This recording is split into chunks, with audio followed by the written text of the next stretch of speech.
ನನಗೆ ತಲೆಕೆಟ್ಟ ಆಪೋಸಿಟ್ ಆಗಿ ನಿಂತ್ಕೊಂಡೆ ಅಂದ್ರೆ ನಾನು ನಿಮ್ದೆಲ್ಲ ಬಿಚ್ಚಬೇಕಾಗತ್ತೆ ಆಚೆ, ಚೆನ್ನಾಗಿರಲ್ಲ. ನನ್ನ ಕೇಳಿದ್ರೆ ನಾನು ಹೇಳಿರು ಯಾವ್ದು ನನ್ಗೆ ಎಗ್ಸಿದ್ದಾರೆ ಅಂತ. ನನಗೆ ಅವರೇ 3-6 ಜನ. ನಿಮ್ಗೇನು ಅದಕ್ಕೆ ಪ್ರಾಬ್ಲಮ್ ಏನು? ನನ್ನ ಲೈಫು ನನ್ನ ಇಷ್ಟ.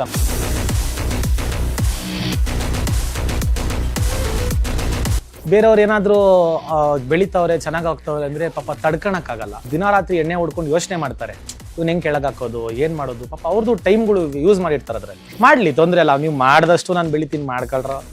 ನನ್ನ ವರ್ಷನೇ ಈ ಸತಿ ಸ್ಟಾರ್ಟ್ ಆಗಿದ್ದು ಸುದೀಪ್ ಸರ್ ವಾಲೆಯಿಂದಾನೆ. ವೈಲ್ಡ್ ಕಾರ್ಡ್ ಯಾವುದೇ ಕಾರಣಕ್ಕೂ ಹೋಗಂಗಿಲ್ಲ ನಾನು ಅಂತ. ಆಚೆಗಡೆ ಹೆಂಗಿದ್ನೋ ಒಳಗಡೆನೂ ಹಂಗೆ ಇದ್ದಿದ್ದು. ಸೊ ಅದು ನನಗೆಲ್ಲ ಪ್ಲಸ್ ಆಯಿತು.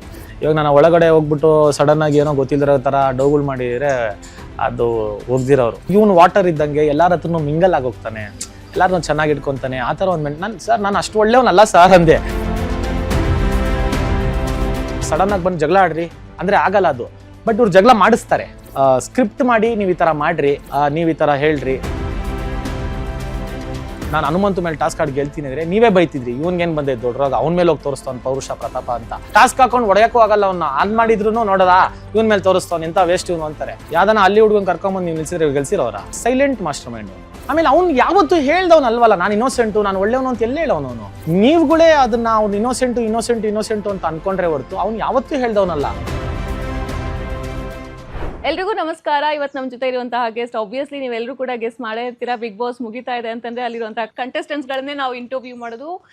ಸೆಕೆಂಡ್ ರನ್ನರ್ ಅಪ್ ಆಗಿರುವಂತಹ ರಜತ್ ಕಿಶನ್ ಅವರು ನಮ್ಮ ಜೊತೆಗೆ ಇದ್ದಾರೆ.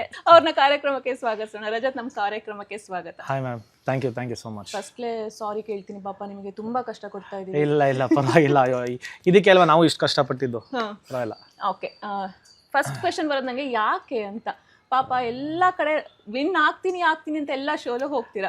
ಹೌದು ರನ್ನರ್ ಅಪ್ ಆಗಿ ಬರ್ತೀವಿ. ಅದೇನೋ ಗೊತ್ತಿಲ್ಲ ಮೇಡಮ್, ಹಣೆ ಬರ ಹಂಗೆ ಫಿಕ್ಸ್ ಮಾಡಿ ಕಳಿಸ್ಬಿಟ್ಟವ್ರು ದೇವರು. ಬಟ್ ಆದರೆ ನಾನು ಅದೇ ವೈಲ್ಡ್ ಕಾರ್ಡಲ್ಲಿ ಹೋಗಬಾರ್ದು ಅಂತ 100% ಇದ್ದೆ ನಾನು.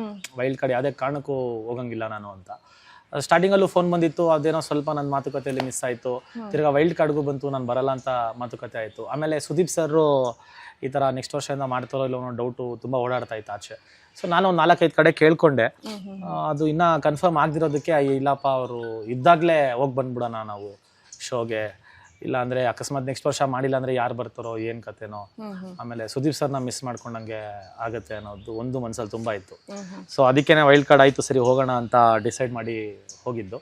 ಬಟ್ ಆದರೆ ಅಕಸ್ಮಾತ್ ನಾನು ಈ ಸತಿ ಏನಾದರೂ ಸೀಸನ್ಗೆ ಹೋಗಿರಲಿಲ್ಲ ಅಂದರೆ ಇಷ್ಟೆಲ್ಲ ಜೀವನದಲ್ಲಿ ಮಿಸ್ ಮಾಡ್ಕೊತಾ ಇದ್ದೆ ಅನ್ನೋದಕ್ಕೆ ನಾನೇ ಹೊಡ್ಕೊಬೇಕಾಗಿತ್ತು ಅಷ್ಟೇ. ನನ್ನ ವರ್ಷನೇ ಈ ಸತಿ ಸ್ಟಾರ್ಟ್ ಆಗಿದ್ದು ಸುದೀಪ್ ಸರ್ ವಾಲೆಯಿಂದಾನೆ, ಕೊಟ್ಟಿದ್ದ ವಾಲೆಯಿಂದ. ಅದೇ ಸೊ ಅವ್ರು ಕೊಟ್ಟಿದ್ದ ವಾಲೆಯಿಂದಾನೆ ಸ್ಟಾರ್ಟ್ ಆಯಿತು. ಸಚ್ ಹ್ಯೂಜ್ ಗ್ರೇಟ್ ಮೆಮೊರೀಸ್ನ ಕ್ರಿಯೇಟ್ ಮಾಡ್ಕೊಂಡಿದ್ದೀವಿ ಮನೆಯೊಳಗೆ. ಆಮೇಲೆ ಮನೆಯಿಂದ ಆಚೆ ಬಂದಮೇಲೆ ಜನ ಕೊಡ್ತಿದ್ರು ರೆಸ್ಪಾನ್ಸು, ಅವ್ರು ಕೊಟ್ಟಿದ್ದ ಪ್ರೀತಿ ಒಂಥರ ತುಂಬ ಭಯನೂ ಆಗುತ್ತೆ, ಭಾರನೂ ಅನಿಸುತ್ತೆ. ಬಟ್ ಇದಕ್ಕೆ ಅಲ್ವಾ ಇಷ್ಟು ಕಷ್ಟಪಟ್ಟಿದ್ದು ನಾವು. So enjoying it. ನಿಮ್ ವೈಫ್ ಹೇಳಿದ್ರು ರಜತ್ಗೆ ಐಡಿಯಾ ಇಲ್ಲ, ಹೊರಗಡೆ ಎಷ್ಟು ಅವ್ರ ಮೇಲೆ ಫ್ಯಾನ್ ಪೇಜಸ್ ಇದೆ, ಎಷ್ಟು ಅವರು ಹವಾ ಕ್ರಿಯೇಟ್ ಮಾಡಿದ್ದಾರೆ ಅಂತ. ನಿಜ ತುಂಬಾ ಒಳ್ಳೆ ಏನು ಇಮೇಜ್ ಇತ್ತು ನಿಮ್ ಮೇಲೆ. ಮತ್ತೆ ನಿಮ್ಮನ್ನ ನೋಡ್ಬೇಕು ಅಂತಾನೆ ನಾನು, ಇನ್ಫ್ಯಾಕ್ಟ್ ನಾನು ಹೇಳಿದೆ ನಿಮ್ಮನ್ನ ನೋಡ್ಬೇಕು ಅಂತಾನೆ ನಾನು ಬಿಗ್ ಬಾಸ್ ನೋಡ್ತಾ ಇದ್ದಿದ್ದು. ಅಷ್ಟು ಒಳ್ಳೆ ಎಂಟರ್ಟೈನಿಂಗ್ ಆಗಿತ್ತು ನಿಮ್ಮ ಒಂದು ಸೀಸನ್.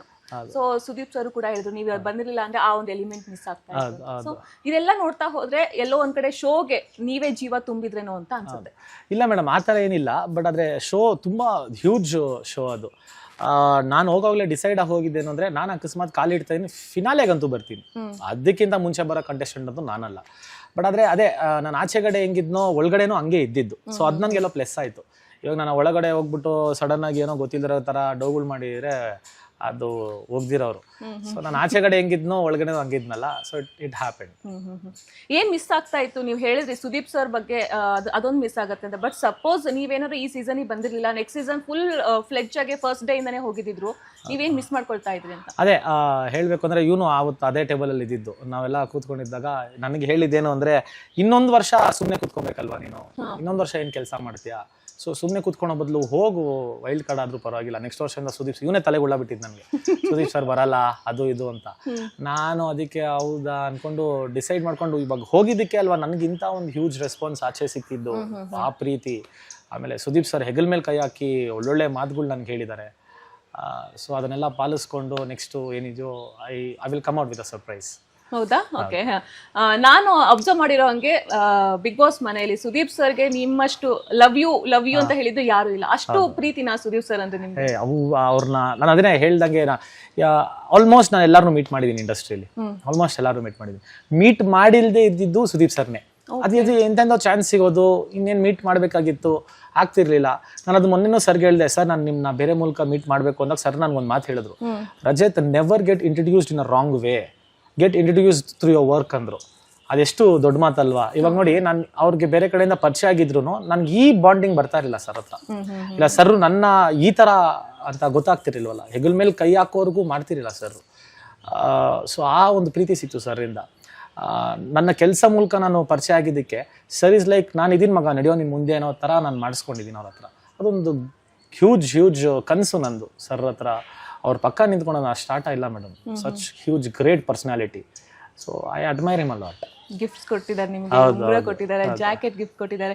ನಾವು ಒಂದು ಸುದೀಪ್ ಸರ್ ಬಗ್ಗೆ ಮೆಚ್ಚಬೇಕಾಗಿದ್ದಂತಂದ್ರೆ, ಅವರು ತಮಗೆ ಯಾವ್ದು ಹತ್ರ ಆಗಿರತ್ತಲ್ವಾ ಅದನ್ನ ಗಿಫ್ಟ್ ಆಗಿ ಅವ್ರಿಗೆ ಹತ್ರ ಆದವ್ರ ಜೊತೆ ಶೇರ್ ಮಾಡ್ಕೊಳ್ತಾರೆ. ಮೇಡಮ್ ಎಷ್ಟೋ ಜನ ಹೇಳ್ಬೇಕು ನಿಜ ಅಂದ್ರೆ, ಕೋಟ್ಯಾಂತರ ರೂಪಾಯಿ ದುಡ್ಡಿರುತ್ತೆ, ಅದಿರ್ತಾರೆ, 5 ಪೈಸಾ ಬಿಚ್ಚಲ್ಲ ಮೇಡಮ್. ಅಯ್ಯೋ, ನಾವು ನೋಡಿದೀವಲ್ಲ ಎಂತೆಂತವ್ರನ್ನ, ಕೋಟ್ಯಾಂತರ ರೂಪಾಯಿ ಇರುತ್ತೆ, ಒಬ್ರಿಗೆ ಎತ್ತಿ ಕೊಡ್ಬೇಕು ಅಂದ್ರೆ ಕೈಯೇ ಬರಲ್ಲ ಅವ್ರಿಗೆ. ಸುದೀಪ್ ಸರ್ ಅದೇ ಜಾಕೆಟ್ ಅಮೌಂಟ್ ಬೇಡ ಬಿಡಿ, ನನಗೂ ಮೊನ್ನೆ ಗೊತ್ತಾಗಿದೆ ಅಮೌಂಟು. ದುಡ್ಡು ಬಗ್ಗೆ ಮಾತಾಡೋದು ಬೇಡ. ಬಟ್ ಅದನ್ನ ಮಾಡಕ್ಕೆ 1.5 ತಿಂಗಳು ಟೈಮ್ ತಗೊಂಡಿದ್ದಾರೆ. ಜಾಕೆಟ್ ಅದನ್ನ ಮಾಡಕ್ಕೆ 1.5 ತಿಂಗಳು ಟೈಮ್ ತಗೊಂಡಿದ್ದಾರೆ. ಒಂದು ಸೆಕೆಂಡ್ ಥಾಟು ಇಲ್ದಂಗೆ ಒಂದು ಬೆಸ್ಟ್ ಕೊಡ್ಬೇಕು ಅಂತ ಇತ್ತಲ್ಲ ಅವ್ರಿಗೆ, ಅದು. ಆಮೇಲೆ ಇದ್ರ ಬಗ್ಗೆ ರೇಟ್ ಬೇಡ, ಹಂಗೆ ಬಿಚ್ಕೊಟ್ಬಿಟ್ರು. ಆಮೇಲೆ ಮೊನ್ನೆ ಶೋ ಅಲ್ಲಿ ಯಾವ್ದೋ ಒಂದು ಹುಡುಗಿ ಚಿಕ್ಕ ಮಗು ಇದು ಕೇಳಿದ್ಲು ಅಂತ, ಅದ್ರದ್ದು ರೇಟ್ ಕೇಳಿದ್ರೆ ತಲೆ ಕೆಡ್ಸ್ಕೊಂಡ್ಬಿಡ್ತೀರಾ, ಅದನ್ನ ಹಂಗೆ ಬಿಚ್ಕೊಟ್ಬಿಟ್ರು. He is wonderful. ಜೊತೆಗಿರೋರ್ಗೆ ಕೊಡಬೇಕು ಅನ್ನೋದಕ್ಕೆ ಹಿಂದೆ ಮುಂದೆನೂ ಯೋಚನೆ ಮಾಡ್ದಂಗೆ ಕೊಡೋದು ಅಂದ್ರೆ ಅವ್ರು ನೋಡಿ ಕಲಿಬೇಕು ಅಷ್ಟೇ. ಯಾಕಂದ್ರೆ ನಾವು ನೋಡಿದೇವಲ್ಲ ಬೇರೆಯವ್ರನ್ನೆಲ್ಲ, 5 ರೂಪಾಯಿ ಬಿಚ್ಚಲ್ಲ, ಕೋಟ್ಯಾಂತರ ರೂಪಾಯಿ ಇಟ್ಕೊಂಡಿರ್ತವೆ, 5 ರೂಪಾಯಿ ಬಿಚ್ಚಲ್ಲ. ಇವ್ರಿಗೇಂತ ಜನ ಹಿಂಗ್ ಸಾಯೋದು ಅಂದ್ರೆ ಫಾರ್ ದ ವೇ ಈಸ್ ಅಷ್ಟೇ. ಅವ್ರಿಗೆ ದುಡ್ಡಲ್ಲ ಮುಖ್ಯ, he wants people to be happy with him. ಅದು ಎಲ್ಲರಿಗೂ ಬರಲ್ಲ. ಸೊ ನೀವು ಇಷ್ಟು ರಿಯಾಲಿಟಿ ಶೋ ಮಾಡಿದ್ದು ಒಂದು ತೂಕ ಆದ್ರೆ ಬಿಗ್ ಬಾಸ್ ಒಂದು ತೂಕ. ಹೌದು. ಸೊ ನಿಮ್ಮ ಲೈಫಲ್ಲಿ ಬಿಗ್ ಬಾಸ್ ಎಷ್ಟರ ಮಟ್ಟಿಗೆ ಒಂದು ಇಂಪ್ಯಾಕ್ಟ್ ಮಾಡಿದೆ? ಮೇಡಮ್ ನನಗೆ ಇದು ಫಸ್ಟಿಂದಾನು ಗೊತ್ತಿತ್ತು, ಅಕಸ್ಮಾತ್ ನಾನು ಬಿಗ್ ಬಾಸ್ಗೆ ಹೋಗ್ತಾ ಇದ್ದೀನಿ ಅಂದ್ರೆ I am ಗೋನ come out huge ಅಂತಾನೆ. ಬಿಕಾಸ್ ನಾನು ಇದ್ದಿದ್ದ ರೀತಿ ಮೇಡಮ್, ಡೈರೆಕ್ಟರ್ ಪ್ರತಿಯೊಬ್ರು ಹೇಳೋರು. ನಮ್ ಧನ್ರಾಜ್ ಎಲ್ಲ ಇದ್ರಲ್ಲಿ ಇದ್ನಲ್ಲ 7th 8th ಸೀಸನ್ ಅಲ್ಲಿ, ಧನ್ರಾಜ್ ಆಗ್ಲಿ, ರಾಜೀವ ಆಗ್ಲಿ, ಪ್ರತಿಯೊಬ್ರು ಸರ್ ಹೇಳೋರು, ಸರ್ ಬಿಗ್ ಬಾಸ್ ಮಾಡ್ಸಿದ್ ಕಂಟೆಸ್ಟೆಂಟ್ ಸರ್ ರಜತ್ ಅಂತ.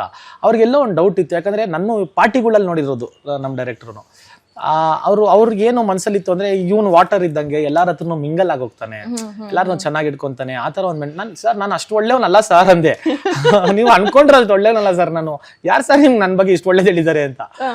ಆಮೇಲೆ ಎಲ್ಲೋ ನನ್ನ ಒಳಗೆ ಕಳ್ಸೋಗ್ಲು 50-50 ಮೈಂಡ್ ಸೆಟ್ ಇದ್ದಿದ್ದು ಅವ್ರಿಗೆ. ಅವ್ರು ನನಗೆ ಅದೇ ಹೇಳಿ ಕಳ್ಸಿದ್ದು, ಐ ಆಮ್ ಸೆಂಡಿಂಗ್ ಯು, ಏನ್ ಪ್ರೂವ್ ಮಾಡ್ಕೊಳೋದು ಬಿಡೋದು ನಿನಗೆ ಬಿಟ್ಟಿರೋದು, you have to come out huge. ನೀನು ಆಚೆ ಕಡೆ ಬಂದು ಫೇಸ್ ಮಾಡೋದೆಲ್ಲ ಸೊ ಕಂಪ್ಲೀಟ್ಲಿ ನಿನ್ನ ಮೇಲೆ ಬಿಟ್ಟಿರೋದು, ಪ್ರೂವ್ ಮಾಡು ಅಂತ ಹೇಳಿದ್ರು. ನಾನು ಆಚೆ ಬಂದು ಸರ್ನ ಫಸ್ಟ್ ಕ್ವಶನ್ ಅದನ್ನೇ ಹೇಳಿದ್ದು.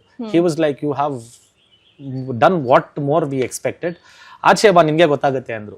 ಆಚೆ ನನಗೊಂದಿದ್ ಭಯ ಇದ್ದೇನು ಅಂದ್ರೆ, ನಮ್ದು ಸ್ವಲ್ಪ ಕೋಪ ಬಂದ್ರೆ ಭಾಷೆ ಕಂಟ್ರೋಲ್ ಇಲ್ಲ, ಅದರಿಂದ ಜನ ಏನಾದ್ರು ಹೇಟ್ ಮಾಡ್ಬಿಡ್ತಾರ ನನ್ನ, ಅದು ಇದು ಅನ್ನೋ ಭಯ ಇತ್ತು. ಬಟ್ ಆಚೆ ಬಂದಾಗ ಈ ಮಟ್ಟಕ್ಕೆ ಲವ್ ಕೊಡ್ತಾ ಇದಾರೆ ಅಂದ್ರೆ ಐ ಆಮ್ ಆಲ್ವೇಸ್ ಬ್ಲೆಸ್ಡ್. ಯಾವುದೋ ಮಾಡಿದ ಜನ್ಮದ ಪುಣ್ಯ ಅಷ್ಟೇ. ಓಕೆ. ಒಬ್ಬ ಕಲಾವಿದ ಆಗಿದ್ರೆ ಆದಂತವರಿಗೆ ಈ ಒಂದು ಶೋ ತುಂಬಾನೇ ಹೆಲ್ಪ್ ಆಗುತ್ತೆ. ಹೌದು. ಸೊ ನಾನು ಪ್ರತಿಯೊಬ್ಬರು ಇಂಟರ್ವ್ಯೂ ಮಾಡಿದಾಗ್ಲೂ ಅವ್ರು ಹೇಳಿದ್ದೆ, ಅದು ಒಂದು ಕಲಾವಿದಕ್ಕೆ ಇದು ಬೂಸ್ಟ್ ಮಾಡುತ್ತೆ ಈ ತರ ಶೋ ಅಂತ. ಸೊ ನಿಮಗೆ ಎಷ್ಟು ಮಟ್ಟಿಗೆ ನಿಮ್ಮ ಒಂದು ಪ್ರೊಫೆಷನಲ್ ಲೈಫ್ ಅಲ್ಲಿ ಇದನ್ನ ಜೊತೆಗೆ ಮುನ್ನಡೆಯೋದಕ್ಕೆ ಹೆಲ್ಪ್ ಆಗ್ತಾ ಇದೆ? ಮೇಡಮ್ ಅದು ಏನು ಅಂದ್ರೆ, ಇವಾಗ ಕಲಾವಿದನ ಆಗಿದ್ದವನ್ಗೆ ಆಚೆಗಡೆ ನಮ್ಮನ್ನ ಗುರುತಿಡಿಬೇಕು, ಮಾತಾಡಿಸ್ಬೇಕು, ಎಲ್ಲಾರ್ಗು ಇರೋದೇ ಮೇಡಮ್. ಸುಮ್ನೆ ಡೌಗಳು ಮಾಡ್ತಾರೆ ಅಷ್ಟೇ, ಏನಿಲ್ಲ ನಾನು ಒಳ್ಳೆ ಕಲಾವಿದ, ನಾನು ಯಾರು ಗುರುತಿಸಿಲ್ಲ ಅಂದ್ರೂ ಪರವಾಗಿಲ್ಲ, ಅದೆಲ್ಲ ಸುಮ್ನೆ ಡೌಗಳು. ನಾವು ಇವಾಗ ಒಂದು ಕೆಲಸ ಮಾಡ್ತಾ ಇದೀವಿ ಅಂದ್ರೆ ಜನರು ನಮ್ಮನ್ನ ಅದನ್ನ ಹಿಂಗ್ ತಗೊಂತಾರೆ. ವಿಲನ್ ಆಗೋದ್ರು ತಗೊಳ್ಳಿ, ಹೀರೋ ಆದ್ರೂ ಬಟ್ ತಗೊಳ್ಳಿ ಅನ್ನೋದು ಎಲ್ಲರ ಮನಸ್ಸಲ್ಲೂ ಇರುತ್ತೆ. ಸೊ ನಾವು ಕಷ್ಟಪಡೋದೇ ಇದಕ್ಕೆ, ಜನರನ್ನ ಎಂಟರ್ಟೈನ್ಮೆಂಟ್ ಬಿಟ್ಟು ನಾವು ಇದೆಲ್ಲ ಮಾಡೋದೇ ಇದಕ್ಕೇನೆ. ಬಟ್ ಇಂಥ ಒಂದು ಶಾರ್ಟ್ ಪೀರಿಯಡ್ ಅಲ್ಲಿ ಇಷ್ಟು ಹ್ಯೂಜ್ ಫೇಮು, ಇಷ್ಟು ಹ್ಯೂಜ್ ಸಕ್ಸಸ್ ಕೊಡುತ್ತೆ ಆ ಶೋ ಅಂದ್ರೆ, ಆ ಶೋಗೆ ಎಷ್ಟು ತಾಕತ್ ಇರ್ಬೋದು.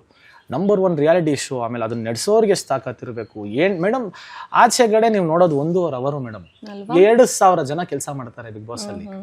ಆಮೇಲೆ ಅಲ್ಲಿ ಪ್ರತಿ ಕ್ಷಣ 3 ಶಿಫ್ಟ್ ಅಲ್ಲಿ 4 ಶಿಫ್ಟ್ ಅಲ್ಲಿ ಕೆಲಸ ಮಾಡ್ತಾರೆ, ನಿದ್ದೆಗಳಿರಲ್ಲ, ಅಲ್ಲಿ ಓಡಾಡಬೇಕು, ಫೈಡ್ ಕೆಲಸಗಳಾಗಬೇಕು.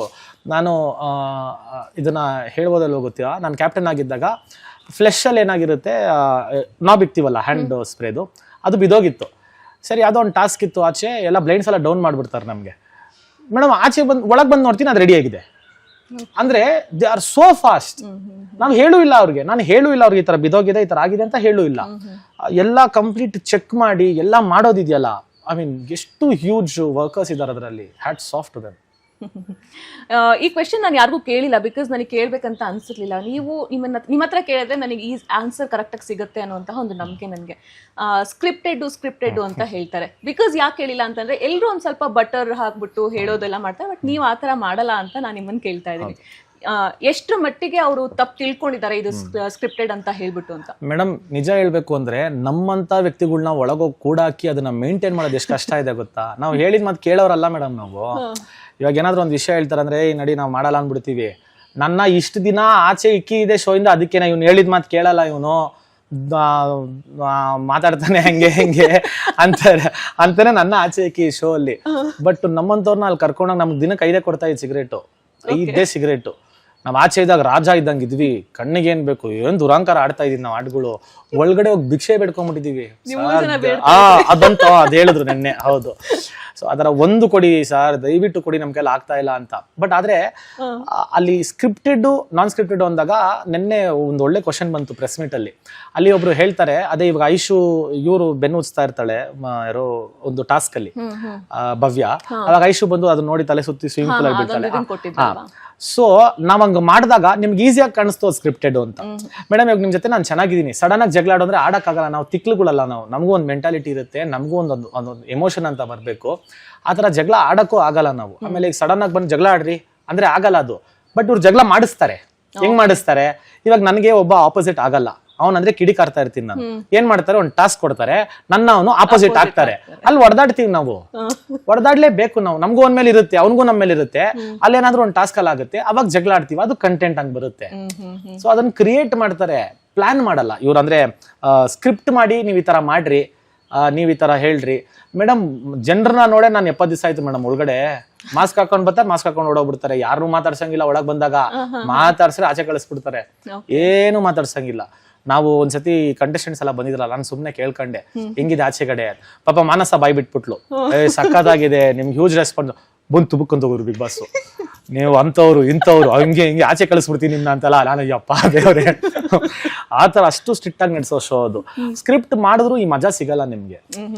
ಪ್ಲಾನ್ ಮಾಡಿದ್ರೆ ಶೋಗಳು ನಡೆಯಲ್ಲ. ನಂಬರ್ 1 TRP ಶೋ ಅಂದ್ರೆ ರಿಯಾಲಿಟಿ ಬ್ಯೂಟಿ ಏನು ಅಂದ್ರೆ, ರಿಯಾಲಿಟಿ ಶೋಗಳ ಬ್ಯೂಟಿ ಏನು ಅಂದ್ರೆ, ನೀವು ಇವಾಗ ಒಂದು ಟಾಸ್ಕ್ ಅಲ್ಲಿ ಇಲ್ಲ ಒಂದು ಮನೆಯಲ್ಲಿ ಹೆಂಗ್ ನಡೆಯುತ್ತೋ ಅದನ್ನ ನೀವು ಓಪನ್ ಆಗಿ ತೋರಿಸಿದ್ರೆ ಅದು ಕ್ಲಿಕ್ ಆಗಕ್ ಸಾಧ್ಯ ಹೊರತು ನೀವು ಪ್ಲಾನ್ ಮಾಡಿ ನಾವ್ ಹೆಂಗ್ ಮಾಡ್ತೀವಿ ಸಡನ್ ಆಗಿ ಇಬ್ಬರನ್ನ ಕರ್ಕೊಂಡ್ಬಂದು ಜಗಳ ಮಾಡಿಸ್ತೀನಿ, ಅದು ವರ್ಕೌಟೇ ಆಗಲ್ಲ. ಆಮೇಲೆ reality show doesn't work like that. So scripted ಅಲ್ಲ, ಕಂಪ್ಲೀಟ್ಲಿ ನಾನ್ ಸ್ಕ್ರಿಪ್ಟೆಡ್. ಸತ್ತೋಗ್ತಾ ಇದ್ವಿ ಮೇಡಮ್ ನಾವು. ಇನ್ನೊಂದು 20 ದಿವಸ ನಾನು ಎಕ್ಸ್ಟ್ರಾ ಇಕ್ಕಿದ್ರೆ ಅಷ್ಟೆಲ್ಲ ಕೇಳ್ಕೊಂಡ್ಬಿಟ್ಟಿದ್ವಿ. ನಮ್ಗೆಲ್ಲ ಆಗ್ತಾ ಇರ್ಲಿಲ್ಲ. ಜನರನ್ನ ನೋಡಲ್ಲ, ಯಾರು ಮಾಡಲ್ಲ, ನೋಡಿದ ಮಕ್ಕಳನ್ನೇ ನೋಡ್ಬೇಕು. ಟಾಸ್ಕ್ ಅಂತ ಬಂದ್ರೆ ಹೊಡೆದಾಡ್ತೀವಿ, ಮನೆ ಒಳಗ್ ಬಂದ್ರೆ ಡೈಲಿ ಅವ್ರ ಮಕನೇ ನೋಡ್ಬೇಕು, ಮಾತಾಡಿಸ್ಲೇಬೇಕಾಗತ್ತೆ. ಮಾತಾಡಿಸಿದಾಗ ಮಕ ತೀರ್ಸ್ಕೊಂಡು ಹೋಗಕ್ಕೂ ಆಗಲ್ಲ. ಸೊ ಈ ತರ ಎಲ್ಲ ಸಿಚುವೇಶನ್ಸ್ ಇದ್ದಾಗ ಅದಕ್ಕೆ ನಾವೇ ಹೊಂದ್ಕೊಂಡ್ವಿ ಅಷ್ಟೇ. ಜಗಳ ಆಡೋದಾಡ್ತೀವಿ ಟಾಸ್ಕ್ ಅಲ್ಲಿ, ಮನೆಯೊಳಗೆ ಬಂದಾಗ ಚೆನ್ನಾಗಿರೋಣ ಅನ್ನೋ ಒಂದು ಮೆಂಟಾಲಿಟಿ ಎಲ್ಲರಿಗೂ ಬರುತ್ತದು ಒಳಗೋದ್ಮೇಲೆ. ನಾವ್ ಏನೇ ಹೇಳ್ಬೋದಿಲ್ಲ ಆಚೆ ಕಡೆ. ಸೊ ಐ ಮೀನ್ ಆ ಶೋನ ಸ್ಕ್ರಿಪ್ಟ್ ಅಂತ ದೇವ್ರುಗಳಿಗೆ ಅವ್ರಿಗೆ ಒಳ್ಳೇದಾಗ್ಲಿ ಅಷ್ಟೇ. ನೀವು ಹೇಳಿದ್ರಿ ಅವಾಗ ನನ್ನನ್ನ ತಡ್ಕೊಳಕ್ ಆಗೋದಿಲ್ಲ ನಾನು, ಯಾಕಂದ್ರೆ ಮಾತು ಕೇಳೋದಿಲ್ಲ ನನ್ನನ್ನು, ಅದಕ್ಕೆ ಹೊರಗಿಟ್ಟಿದ್ರು ಇಷ್ಟ ದಿವಸ ಅಂತಂದು. ಪಾಪ ನಿಮ್ ವೈಫ್ ಕತೆ ಏನು ಅಂತ, ಅಂದ್ರೆ ನಿಮ್ಮನ್ನ ಹೆಂಗ್ ತಡ್ಕೋಬೇಕು ಅವರು ಅಂತ. ಇಲ್ಲ ನನಗೇನು ಅಂದ್ರೆ, ಇವಾಗ ಯಾರಾದ್ರೂ ಒಂಥರ ಡಾಮಿನೇಟ್ ಮಾಡಿದ್ರೆ ನನಗೆ ಇಷ್ಟ ಆಗಲ್ಲ. ನನ್ನ ಪಾಡ ನಾನು ನೆಮ್ಮದಿಯಾಗಿರ್ತೀನಿ. ಡಾಮಿನೇಟ್ ಮಾಡೋದಾಗ್ಲಿ ಇಲ್ಲ ಏನಾದ್ರು ನನಗಿಷ್ಟ ಆಗ್ದಿರೋದು ಮಾಡಕ್ಕೆ ಹೇಳಿದ್ರೆ ನಾನು ಮಾಡಲ್ಲ ಆತರ ಕೆಲಸಗಳು. ಅಕಸ್ಮಾತ್ ಎಲ್ಲಾರು ಒಂದು ಕಾರ್ನರ್ ಅಲ್ಲಿ ನಿಂತ್ಕೊಂಡು ಅದು ತಪ್ಪು ಅಂತ ಹೇಳ್ತಿದ್ರು, ನನಗೂ ಗೊತ್ತಿರೋದು ತಪ್ಪು ಅಂತ. ಬಟ್ ಆ ತಪ್ಪನೇ ಅಷ್ಟು ಕರೆಕ್ಟ್ ಆಗಿ ಮಾಡ್ಬಿಡ್ತೀನಿ ನಾನು ಆ ತರ ಕ್ಯಾರೆಕ್ಟರ್. ನನಗೆ ಹೇಳ್ಬಾರ್ದು, ನನಗೆ ಗೊತ್ತು ನಾನೇನ್ ಚಿಕ್ಕ ಹುಡುಗ ಅಲ್ಲ. ನಾನು UKG ಮಾಡ್ಬಿಟ್ಟು ನಾನು ಸಡನ್ ಆಗಿ ಬಿಗ್ ಬಾಸ್ಗೆ ಬಂದಿಲ್ಲ. ನಾನು ಹಲವಾರು ಜನ ಮೀಟ್ ಮಾಡಿದ್ದೀನಿ, ಅದೆಲ್ಲ ಇರುತ್ತಲ್ಲ ಮೆಂಟಾಲಿಟಿ. ಸೊ ಮನೇಲಿ ಸುಮ್ನೆ ನಾನು ಏನು ಆಡಲ್ಲ, ವಿರ್ ಆಲ್ ಫೈನ್. ಬಟ್ ಆದ್ರೆ ಸಂದರ್ಭ ಸನ್ನಿವೇಶ ಆಗುತ್ತೆ, ಹಂಗ್ ಮಾಡ್ಸುತ್ತೆ. Okay fine. ನೀವು ಬಿಗ್ ಬಾಸ್ ಅಲ್ಲಿ ನಾವೆಲ್ಲ ಐ ಮೀನ್ ನೋಡ್ತಾ ಇದ್ದವ್ರಿಗೆಲ್ಲರಿಗೂ ಒಂದಿಷ್ಟು ಜನ ಫೇವ್ರೇಟ್ ಅಂತ ಇರುತ್ತೆ. ಇವಾಗ 3 ಜನ ನಿಮ್ ಫೈನಲಿಸ್ಟ್ ಅಲ್ಲಿ ಎಷ್ಟೊಂದ್ ಜನ ಅನ್ಕೊಂಡ್ಬಿಟ್ಟಿದ್ರು ರಜತ್ ಮತ್ತೆ ತ್ರಿವಿಕ್ರಮ್ ನಡುವೆ ಫೈಟ್ ಆಗತ್ತೆ ಅಂತಂದು. ಸೊ ಎಷ್ಟೋ ಜನ ತ್ರಿವಿಕ್ರಮ್ ಅನ್ನೋರು, ಒಬ್ಬೊಬ್ರು ರಜತ್ ಅನ್ನೋದು. ಸೊ ಇದೆಲ್ಲದು ಹನುಮಂತು ಔಟ್ ಆಫ್ ಸಿಲೆಬಸ್ ಹೌದು. ಇಲ್ಲ ಅದೇನಾಯ್ತು ಗೊತ್ತಾ, ನಮ್ಗೆ ಯಾವಾಗ್ಲೂ ಗೊತ್ತಿತ್ತು ಅವ್ನು ವಿನ್ ಆಗ್ತಾನೆ ಅಂತ. ಯಾಕಂದ್ರೆ ಜನರು ಅಷ್ಟು ಪ್ರೀತಿ ಕೊಡ್ತಾರೆ. ಅದು ಒಂದು ಕಾರ್ನರ್ ಆದ್ರೆ ಹಳ್ಳಿ ಹುಡುಗ ಅನ್ನೋದು. ಇನ್ನೊಂದೇನು ಅಂದ್ರೆ he is very talented. Show ಅಲ್ಲಿ ಅವ್ನು ಎಲ್ಲೋ ಇದ್ದವನು ಎಲ್ಗೋ ಬಂದ, ಚೆನ್ನಾಗಿ ಟಾಸ್ಕ್ ಪರ್ಫಾರ್ಮ್ ಮಾಡೋನು, ಎಲ್ಲಿ ಕೊಡ್ಬೇಕೋ ಕೌಂಟ್ರ್ ಕೊಡೋನು. ಹಾಡಾಡೋನು. ಸೊ ಅವ್ನದೇನು ಕಾಂಟ್ರಿಬ್ಯೂಷನ್ ಇದೆಯೋ ಅವ್ನು 100% ಕೊಟ್ಟಿರೋದಕ್ಕೆ ಜನ ಇಲ್ಲಿ ಕರ್ಕೊಂಬಂದ್ರೆ ಹೊರತು ಯಾವ್ದಾನ ಅಲ್ಲಿ ಹುಡುಗನ್ ಕರ್ಕೊಂಬಂದು ನೀವು ನಿಲ್ಸಿದ್ರೆ ಗೆಲ್ಸಿರೋರ ಆ ಥರ ಸಾರ ಅವ್ರೆ ಅಲ್ಲಿ ಹುಡುಗರು. ಇವನಲ್ಲಿ ಟ್ಯಾಲೆಂಟ್ ಇದೆ, ಖರಾಬ್ ಟ್ಯಾಲೆಂಟ್ ಇದೆ, ಆದ್ರೆ ಸೈಲೆಂಟ್ ಮಾಸ್ಟರ್ ಮೈಂಡ್ ಅವನು. ಏನ್ ಮಾಡ್ಬೇಕು ಅದು ಗೊತ್ತು, ಏನ್ ಬಿಡ್ಬೇಕು ಅದು ಗೊತ್ತು. ಅವ್ನ ಪಾಡ್ಗೆ ಅವ್ನು ಆಡದ ಗೆದ್ದ, ಆ ಖುಷಿ ನಮಗೂ ಇದೆ. ಹಿ ಡಿಸರ್ವ್ಸ್ ಇಟ್.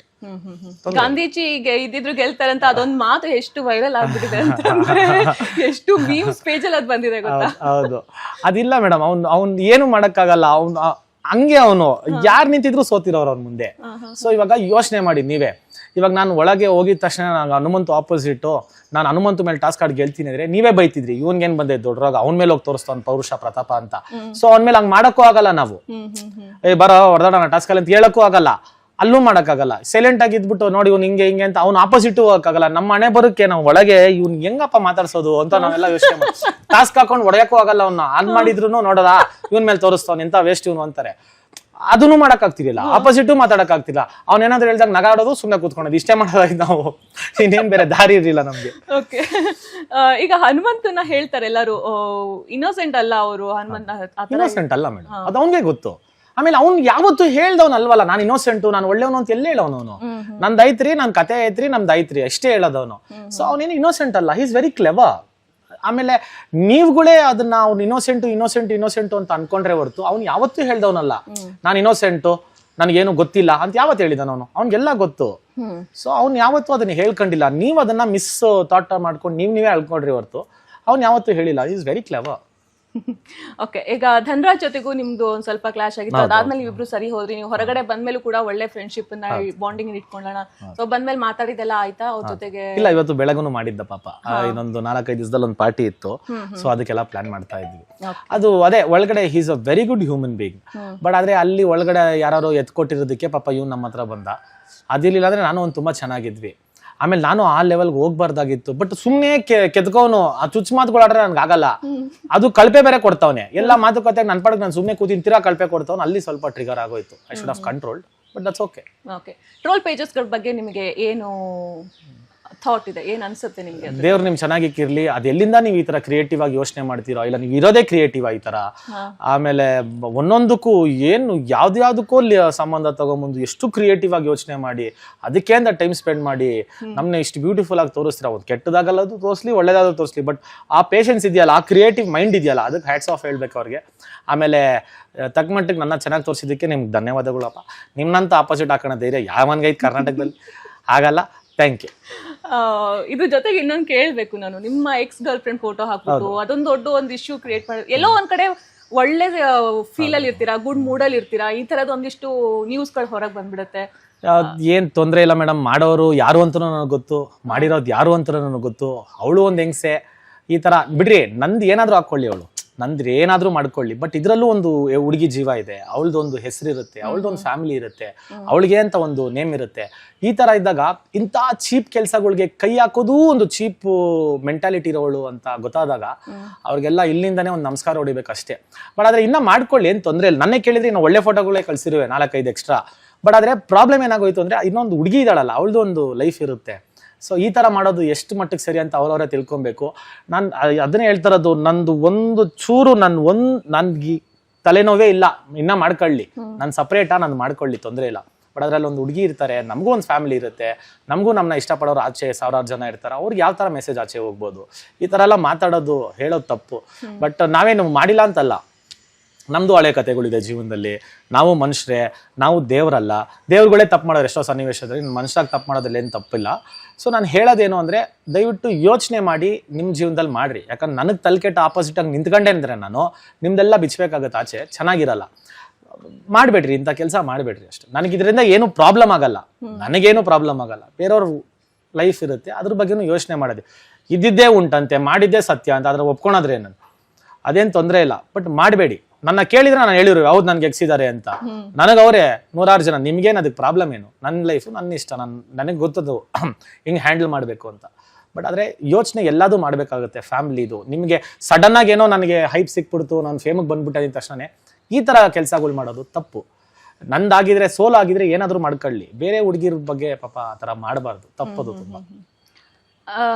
ಇದೆಲ್ಲದ್ರ ಮಧ್ಯೆ ಎಲ್ಲೋ ಒಂದ್ ಕಡೆ ಅನ್ಸುತ್ತೆ ಇವಾಗ ನೀವು ಅದನ್ನೆಲ್ಲ ಲೆಕ್ಕಕ್ಕೆ ತಗೊಳ್ಳೋದಿಲ್ಲ, ನೀವು ಅದನ್ನ ಫುಲ್ ಹಿಂಗ್ ಮಾಡ್ಕೊಂಡು ಹೋಗ್ತೀರಾ. ಬಟ್ ನಿಮ್ ಪ್ಲೇಸ್ ಅಲ್ಲಿ ಬೇರೆಯವ್ರು ಇದ್ರಂದ್ರೆ ಅದೆಲ್ಲೋ ಒಂದ್ ಕಡೆ ಫ್ಯಾಮಿಲಿಗೆ ಅಫೆಕ್ಟ್ ಆಗುತ್ತೆ, ಅವ್ರ ಜೊತೆ ಇರೋ ಪಾರ್ಟ್ನರ್ಸ್ಗೆ ಅಫೆಕ್ಟ್ ಆಗುತ್ತೆ. ಸೊ ಎಲ್ಲೋ ಒಂದ್ ಕಡೆ ಫ್ಯಾಮಿಲಿ ರೂನ್ ಆಗುವಂತಹ ಚಾನ್ಸಸ್ ಕೂಡ ಇರುತ್ತೆ.